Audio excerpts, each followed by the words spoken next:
pages 208 to 209. Marty does there. Have you ever been in a situation where you knew you had to act a certain way, but when you got there, you didn't know if you could go through with it? Line, Lorraine says. Like on a first date? And Marty nods and Lorraine says, I don't worry about that. Then threw her arms around his neck, reached up and kissed him passionately. And it's weird because her arms are around his neck. Then we're back with George in the bathroom. Dixon and his friends won't let him out. You're gonna stay there and stew in your own stink, he says, gross. And at this point, we just deal with logistics for the rest of the scene. Logistics 1, getting new cigarettes. Dixon says he's lost a very valuable cigarette. George doesn't get it and promises to buy him a whole pack. Dixon asks when. George says tomorrow. Dixon says he wants them now. George says, there's no place at school I can buy them and most of the stores are closed. New cigarettes, not achieved. Logistics 2, keeping George prisoner. George says it's silly to keep him prisoner and their dates will miss them. Dixon agrees, and so works out a plan where two of his friends hold George prisoner while one goes out and gets reinforcements and envisions a system of watches of 10 minutes each so that everyone can enjoy the dance while keeping George stuck there. Keeping George prisoner, achieved. George sits down in defeat and sees it's 10 after 9. He is late and possibly doomed. Back to the car. In the movie, Lorraine kisses Marty once, freezes, retreats slowly and says, this is all wrong. In the book, screw that, Lorraine is going to town. Lorraine continued her passionate assault on Marty for perhaps a minute. And then when she finally realizes something is wrong in the movie, all she says is, I don't know what it is, but when I kiss you, it's like I'm kissing my brother. It doesn't make any sense, does it? Believe me, it makes perfect sense. Nice little gag, right? Short and tight and to the point. Well, if you are drinking every time Gipe uses too many words, then I'm sorry, but you are dead and have been for weeks. Check this out. Lorraine, this isn't right. Marty, doing this? Lorraine, no. What's wrong is we're not doing it right. I don't know what it is. But when I kiss you, something's wrong. Marty, with you or with me? Lorraine, I'm not sure. Something's missing. It's like I'm kissing my father. I guess that doesn't make much sense, does it? Marty, believe me. It makes perfect sense. Maybe you got it reversed, but the picture is right. Lorraine, what do you think it is? Marty, I don't know. Lorraine, damn. It seemed too good to be true. Marty, yeah. At this point Marty and Lorraine hear footsteps. Marty's worried because he's not grabbing at Lorraine right now and the whole plan with George involves him grabbing at Lorraine. Should I make a quick grab at Lorraine now? He asks himself, and will he make that quick grab? We will find out. I guess. Cliffhanger ending resolved. Yes, he does it. Marty decided to make a lunge for her. Stay classy, Marty.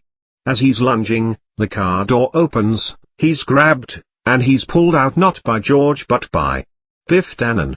Marty caused $300 worth of damage to his car and Biff's gonna take it out of his ass. And in case you were wondering in the middle of this dramatic scene just how it was Biff knew to find Marty here, Biff stops everything so he can explain it to us. Good work, guys, Biff said. Skinner thought that was you, sneaking out to the parking lot. We might never have got you alone otherwise. It's just like that scene in Star Wars where Darth Vader has Luke in his Force choke. Remember?